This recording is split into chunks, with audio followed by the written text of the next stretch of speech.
Bonjour, je suis Thomas Houdaille, le directeur du développement de la plateforme.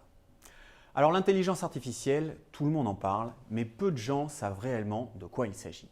Elle est pourtant déjà largement présente dans notre vie courante, que ce soit par Netflix qui vous recommande la série qui va vous plaire, par Siri ou Alexa qui comprend ce que vous dites, ou plus simplement par votre messagerie qui est capable de détecter des mails frauduleux et de les isoler.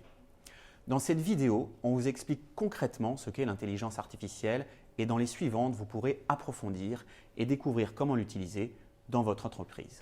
Il n'y a pas de définition officielle de l'intelligence artificielle qui est à la croisée de plusieurs disciplines, l'informatique, les mathématiques, la sociologie. Wikipédia nous dit que l'IA, c'est l'ensemble des théories et des techniques mises en œuvre en vue de réaliser des machines capables de simuler l'intelligence humaine. Alors, pour faire plus concret, on peut dire qu'un système d'IA repose sur 3 piliers. Le premier, c'est l'apprentissage. Ce sont des systèmes qui apprennent au fil du temps grâce à des données. Le deuxième, la perception. Des systèmes qui peuvent percevoir leur environnement, c'est-à-dire comprendre les images, lire des textes. Et enfin, la cognition. Des systèmes qui ont une certaine capacité de décision de façon autonome. Un des plus beaux exemples de système d'IA complexe, c'est le véhicule autonome. Il perçoit son environnement grâce à ses caméras et ses capteurs. Il apprend de ces données captées au fil des kilomètres parcourus et il peut prendre des décisions de freinage ou de changement de direction de façon autonome. Dans le monde du développement informatique classique, on développe un programme pour résoudre une problématique métier. Ce programme, c'est une suite d'instructions, on parle aussi d'algorithmes, une suite de règles, le fameux if, then. Ces règles, il faut les déterminer avant le codage, puis la mise en production du système. Cette approche a de nombreuses limites, notamment quand la problématique est trop complexe et quand on ne sait pas définir les règles.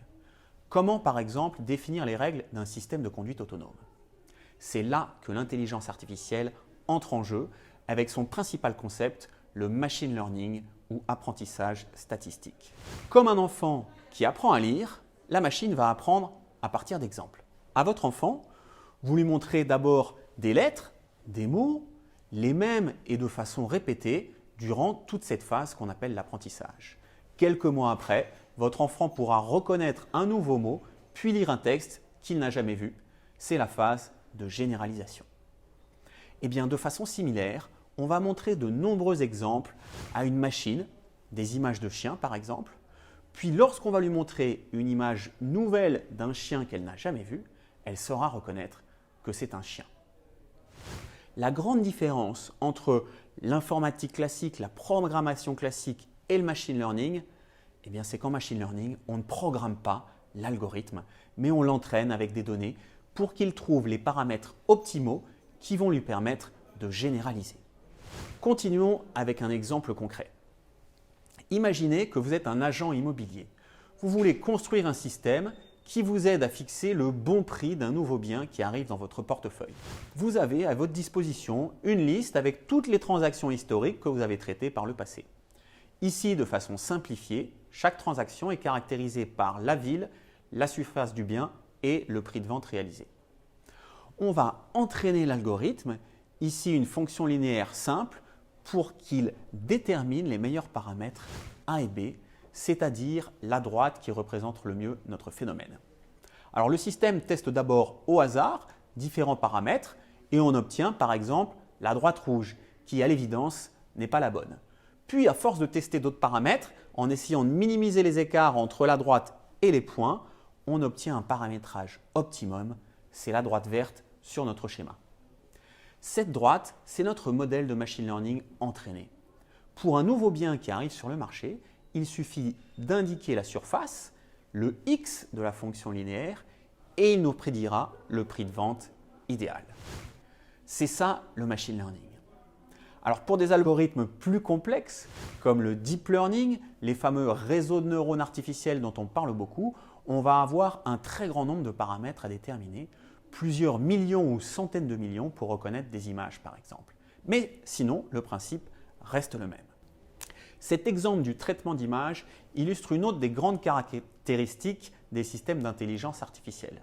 C'est la capacité de perception, c'est-à-dire la capacité de traiter des données structurées, comme des tableaux de chiffres, mais aussi des données non structurées comme des images ou des textes. Ce qui va permettre de développer de nombreuses applications dites de computer vision quand on parle du traitement d'images. Par exemple, classer des images, détecter des signaux faibles, en imagerie médicale par exemple, détecter des personnes, des objets, des dangers, ou encore analyser des sentiments à partir de photos. Concernant le langage, on parle de traitement automatique du langage, Natural Language Processing, NLP en anglais. On peut citer les applications suivantes: de la recherche intelligente dans un grand nombre de textes, on peut classifier ou traiter automatiquement des documents, ou enfin construire des agents conversationnels, des chatbots, des Siri, Alexa ou Google Home. En résumé, l'intelligence artificielle, c'est aujourd'hui principalement des applications basées sur du machine learning, ces algorithmes qui apprennent avec les données, avec une capacité de traiter des données structurées ou non structurées pour réaliser 3 grands types d'applications: automatiser des processus avant réservés à l'être humain, comme par exemple traiter une facture, connaître précisément ses clients pour leur proposer des offres et produits qui leur correspondent réellement, ou encore inventer de nouveaux produits et services. Merci beaucoup et à bientôt.